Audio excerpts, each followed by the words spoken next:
I believe it's time that we start. Can you all hear me, or do I need to go closer to the microphone? I'll just shout. Okay. So, I hope you're all here for cuneiform, because otherwise you'll be sorely disappointed.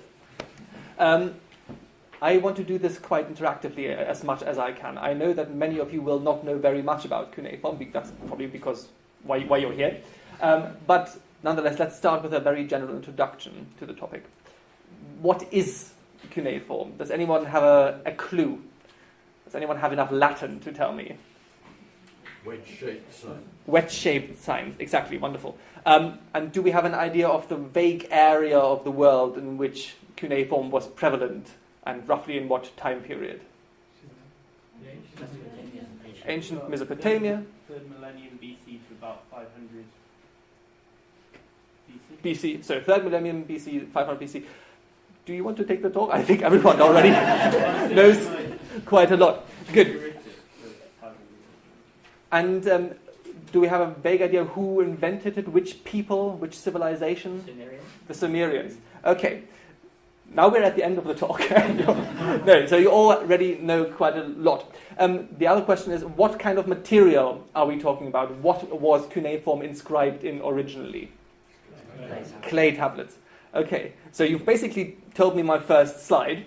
A form of writing dominant in the ancient Near East, invented by the Sumerians in about 3000 BC, mainly in clay.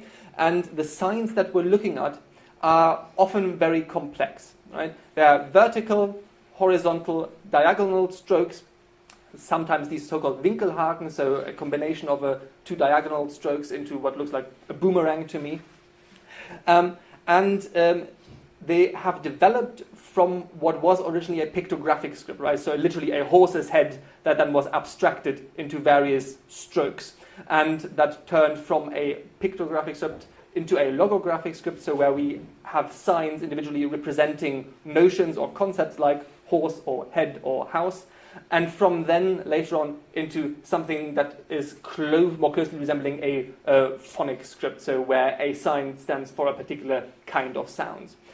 And depending on the language, the kind of syllable or the kind of sound you might get can be quite variable. So you might only have consonants, you might only have vowels. Often you've got whole syllables, partly with a last consonant, so you might have something like R or P or pip.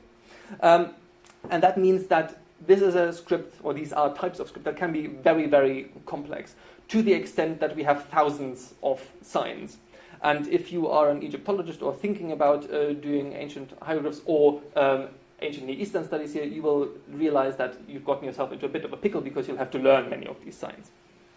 Okay, now cuneiform has from the Sumerians been transmitted to a great number of other peoples, the Akkadians, the Assyrians, and then a great number of others that we've listed here very neatly. And just to give you an indication of how, I don't want to say ludicrous, but preposterous, these signs can get, this is one single combined sign from Neo-Assyrian, a ligature, so that means a combination of two signs where we have a frame of sorts, if you will, and an internal sign. And this is literally, I think, meant to be the head of the harvest. So Ka is if I remember correctly, the sign for head, and Gur 7, which means that this is the seventh sign that sounds or looks like Gur, is something like harvest or grain. And that has been put together variably, but granary supervisor, so someone who's in charge of a granary, seems to be the general concept. Now, you'll be pleased to hear that Old Persian cuneiform is completely different and much, much easier, which makes this talk doable. Old Persian cuneiform is only very vaguely related to this Sumerian and Akkadian kind of cuneiform, in the sense that it has a similar type of writing things, namely in these little strokes. But that's where the similarities pretty much end. For the first part, the script is what you could call semi-alphabetic. It's not quite a syllabic script because not every sign stands for a whole syllable, it can just stand for one single sound. Secondly, there's only about 36 signs and a few logograms. And these signs are, relatively speaking, simple. There's no more than 5 strokes if you count a Winkelhaken as 1 stroke. So that means learning Old Persian cuneiform will be much more straightforward for you, I hope. And the other point is that whilst we see Sumerian, Akkadian, Assyrian cuneiform used in tablets or in cylinders, mainly in clay, often objects that are sort of handleable by people of our size, Old Persian is, for the largest part, a monumental script used to inscribe large rock surfaces or buildings sides.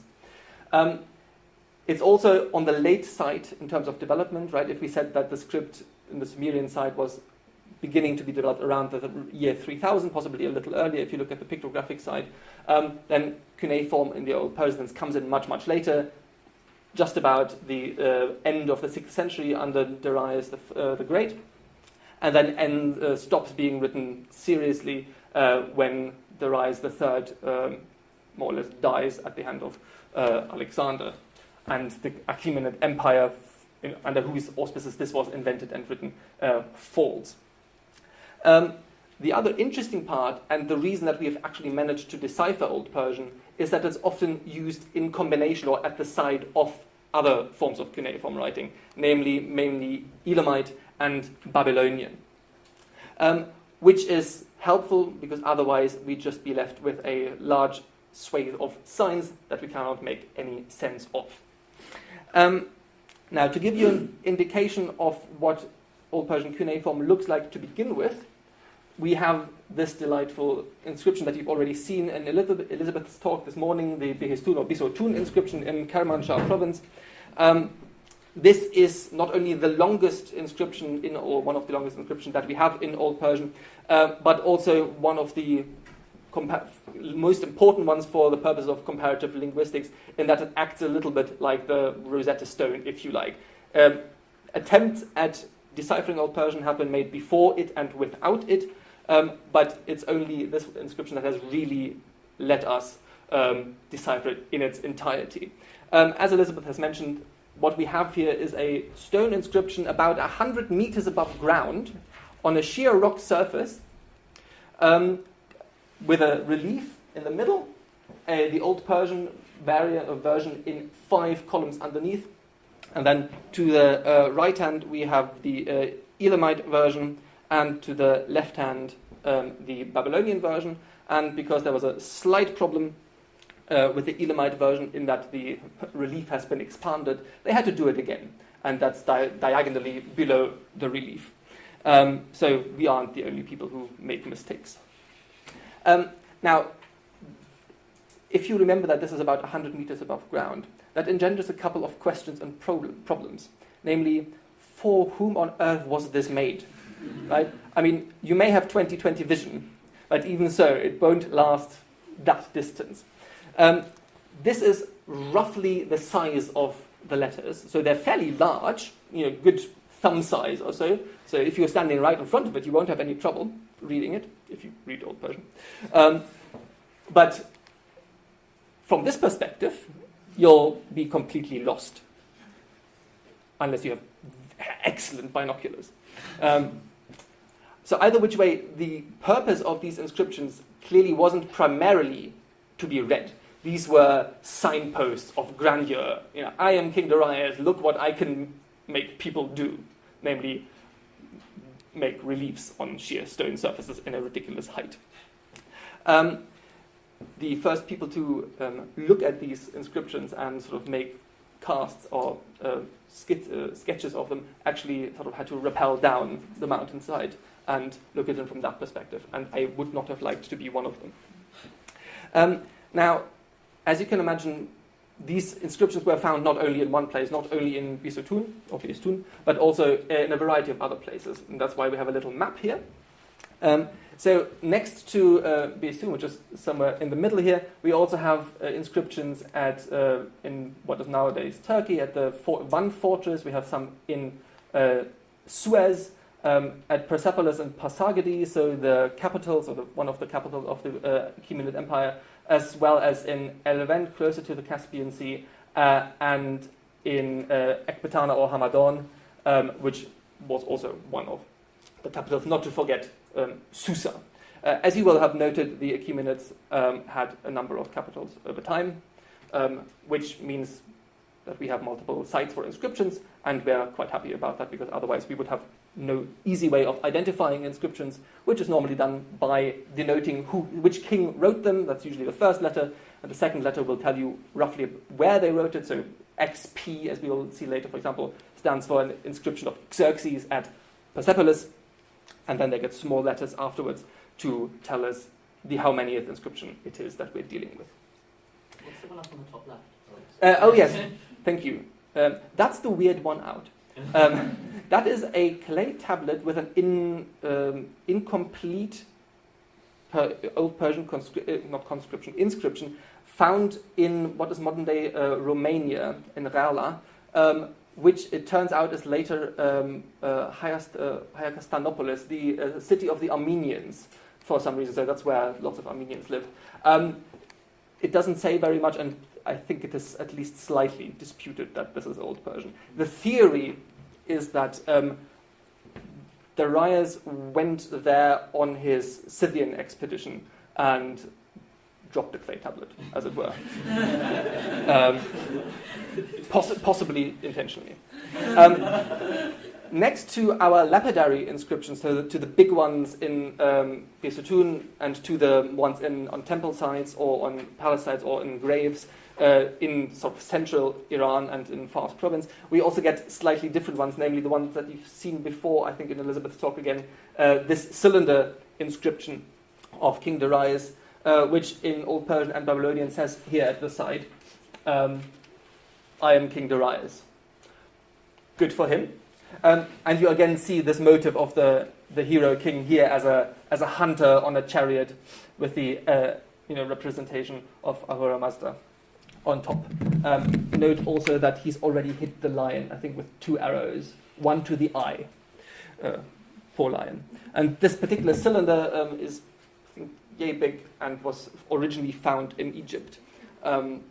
So just shows you that on their campaigns the Achaemenids were wide and far.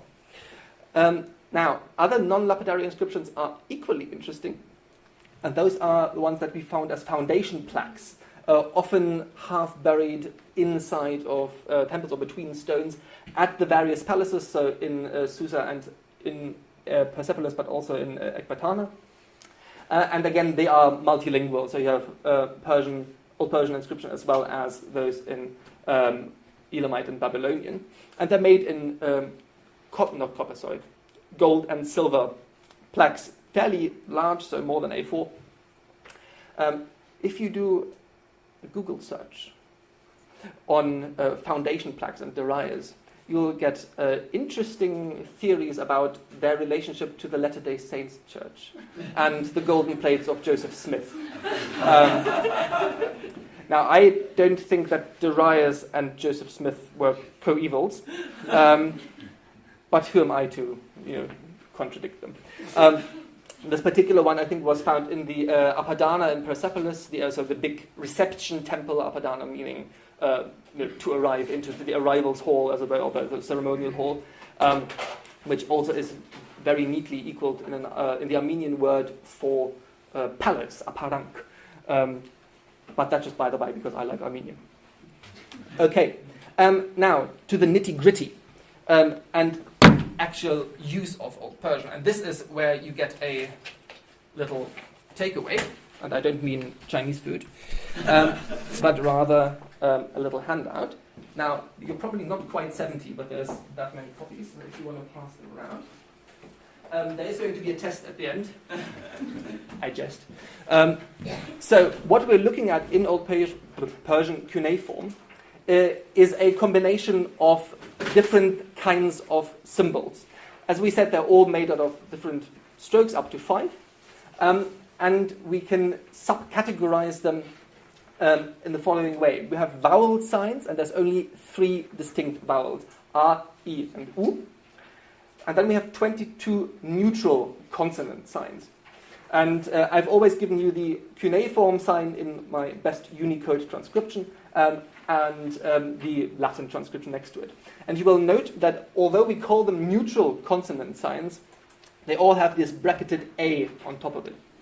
And that suggests that if you read this consonant sign in any word and nothing follows afterwards, you might be able to read an A after it or not, but it can't be another vowel without indication.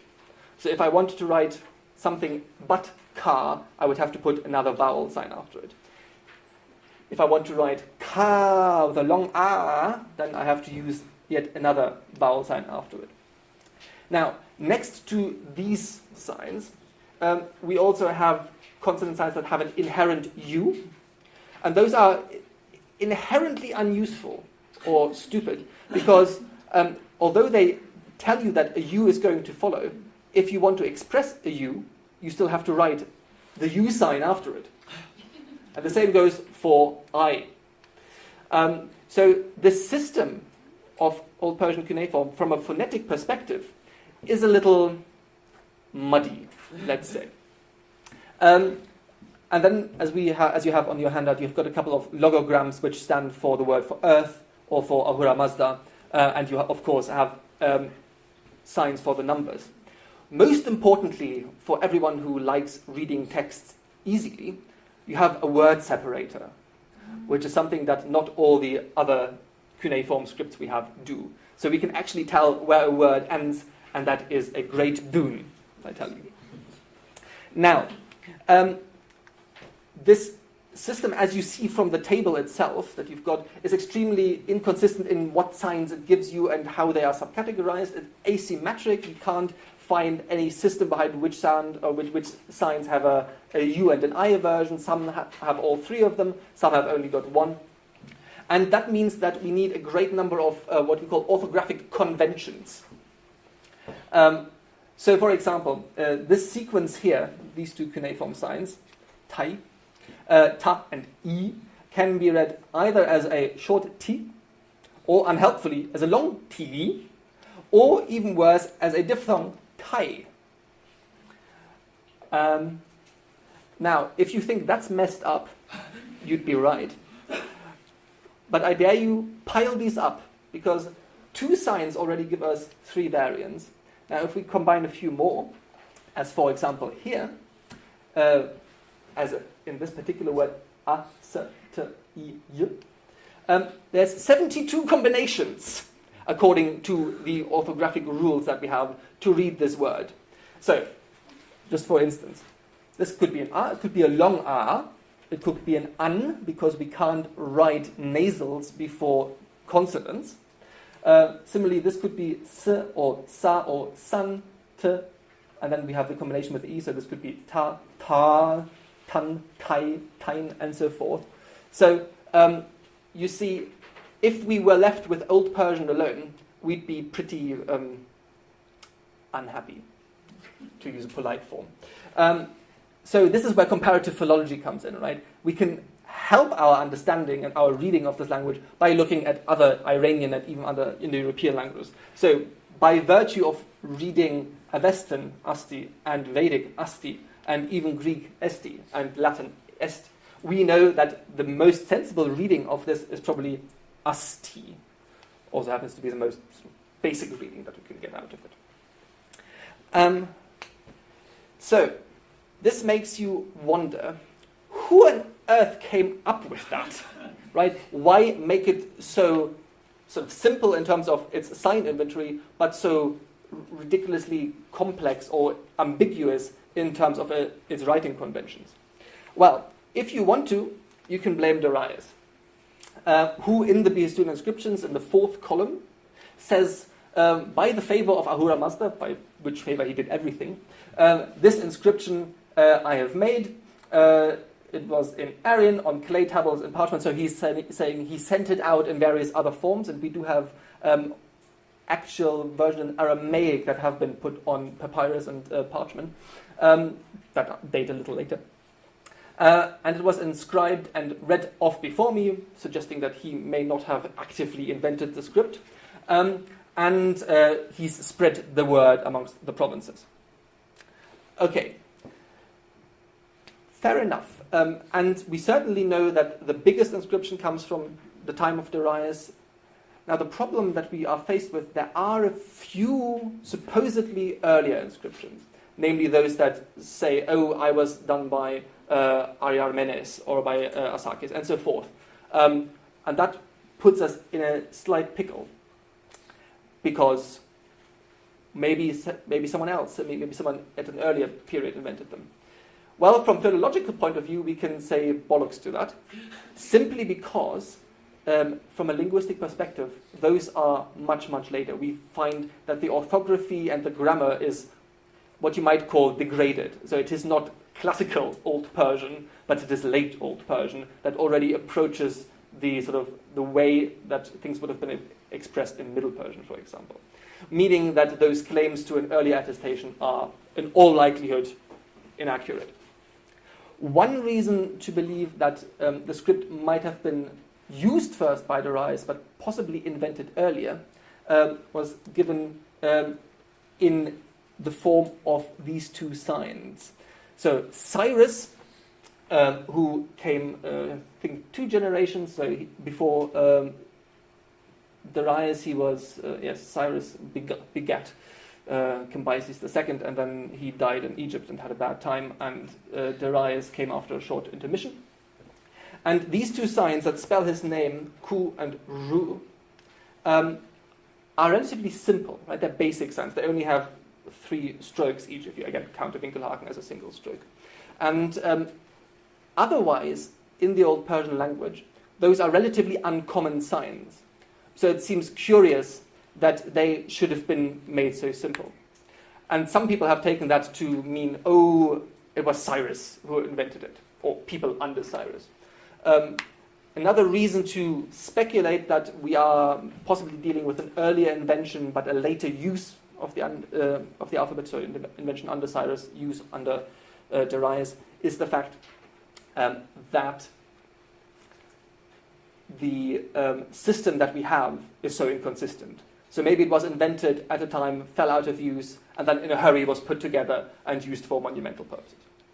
Of course, this is all speculation, and we can't make very much of that right away. Now, the crux that we need to figure out as the last point of this talk is how on earth did we actually decipher this script, right? So it doesn't have any connections phonetically to Babylonian or Elamite, so that won't help us. Old Persian and the Behistun inscription will help us figure out what the texts say, but that doesn't mean that we can map meaning onto meaning. And certainly we can't derive the phonology of each sign from that. And this is, you might be pleased to hear, where maths comes in, or general equations. So the decipherment was undertaken first by a German philologist, of course, Georg Friedrich Grotefend, who in 1802 suggested, on the basis of 2 inscriptions, that he had a value for 22 of these 36 signs. And he did so by comparing repeated phrases, and we will do that in just a moment together. He could do that because a few years before, Antoine Isaac Baron de Sacy had deciphered Middle Persian or Pahlavi script and was able to sort of come up with ideas about what kind of formulae we might find. And as you will find, these formulae are slightly aggrandizing and glorifying. It's great king and king of kings. So what in Persian would give us Shahanshah, and the term that was still used for the last Shah that was deposed in the Iranian Revolution. That means that he could read or look at these inscriptions and try to make equations. The one thing that he did, but that other people had not dared, was to assume that we're not dealing with Sasanian inscriptions from the 2nd to the 6th century AD or CE, but rather with Achaemenid inscriptions of a much earlier period of time, so of the 5th to 3rd century, 4th century, so 6th to 4th century. And so he was dealing with a different catalogue of people, as it were. Not with people like Bahram and Shabur and Ardashir, but with Darius and Xerxes and Artaxerxes and such people. Now, these are the two inscriptions that he looked at. One of Darius at Persepolis and one of Xerxes at Persepolis. Now, I would ask you to now take out your pencil and sort of make notes and try and figure out where the important words are. But that might just take a little long and give you eye problems. So, we are going to do it together.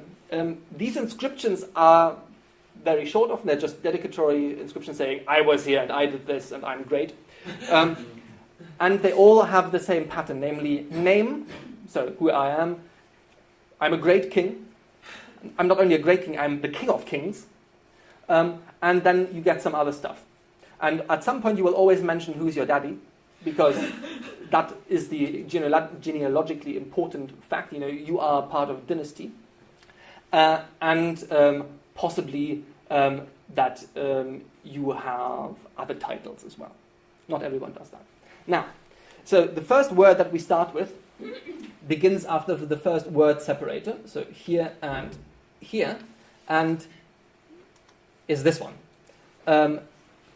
Now, if you want to make use of your tables, you would be able to figure out that the signs we have here are the one that is transcribed as X, so X or Ch, then the sign for Sh, A, Ya, Th, I, and Ya. If we put that together, we end up with Shayathia, precisely. What gives us later Shah, in a much simplified version. And already you see the potential problem that Grotefend will have had, right? The difference between Shah and Shayathia is not only one of multiple syllables, but also one of different kinds of sounds. Now, after that, we get, as I said, this word here, which is Vazarka or Vizarka, meaning great. What we get as, I think, modern Persian Buzurg, or Middle Persian Buzurg anyway. And then we get a repetition of this word, which is very neat. So, more kings. And then there is this little tag on here, these 4 signs, sorry, I clearly can't count on Saturdays. And that's what tells us that one of them is going to be a derivative. So it's not going to be the basic word for king, but here the word of kings, right? So we get Shayathia, Shayashianam, so king of kings. And those are the phrases that Grotefend managed to work with. And now that's where the inscriptions vary a little. So Darius tells us a little more. So he also tells us that he is Shayathia Dahyunan. He is king of countries, which is a bit weird because what else was he going to be a king of? And then he goes on to give us the name of his father, Vishtaspachya. And now, importantly, we get the word for son, Pusha. And that means that in between those 2 segments, one of the names that must come up is the word for the father. That will be a proper noun. And if you look down here, you will recognize this word again, possibly, which is the word for king. And again, in a slightly derived form, so this is the genitive singular, whilst this was the genitive plural. So now we got a basic structure. The light blue, by the way, means I'm an Achaemenid. So my dynastic pedigree is spot on. And the structure that Grotefend was able to derive from that is that we have one person who was king, great king, king of kings, and who was the son of someone. But this person, this king, was the son of a normal man, not of another king. Whilst this person here clearly was the son of a person that also was a king. And that meant that he could go through the catalogue of Achaemenid kings that were known and just play equations. And there's only 2 possibilities for that. Namely, the one whose father was not a king being Darius the Great, and his son being Xerxes. The alternative would have been Cyrus and Cambyses. Now, his argument for choosing Darius and Xerxes was, well, Cyrus and Cambyses start both with a K, so it can't be them because these signs here are different.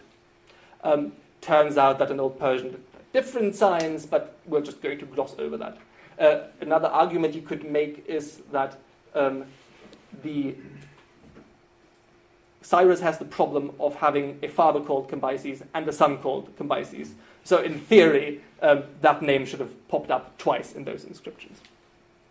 Now, with that in mind, Grotefend managed to do all that, and he came up with a reasonably close interpretation of the names, and ended up with something like this. So where we read the word Darayavarush for Darius, he read Darhiush, not knowing that the Y had still been retained in Old Persian but had developed into an H by Middle Persian times. And for Xerxes, he read Ksharyasha, Ksharhasha, again having a problem with the Ya. You will note I have not mentioned the other signs because he got most of those wrong. So the name Vishtaspes, which you might know from the Greek as Hystaspes, he completely messed up and thought there was a G in there, which there isn't. Good. That is pretty much it. Now you have a vague idea of the decipherment. Much more was to be done. The inscription at Behistun helped us a great deal as the more study of the Western text and the Western phonology. But for the moment, I'll just say, do ask me questions, and Vashna Ahura Mazda, so by the grace of God, thank you.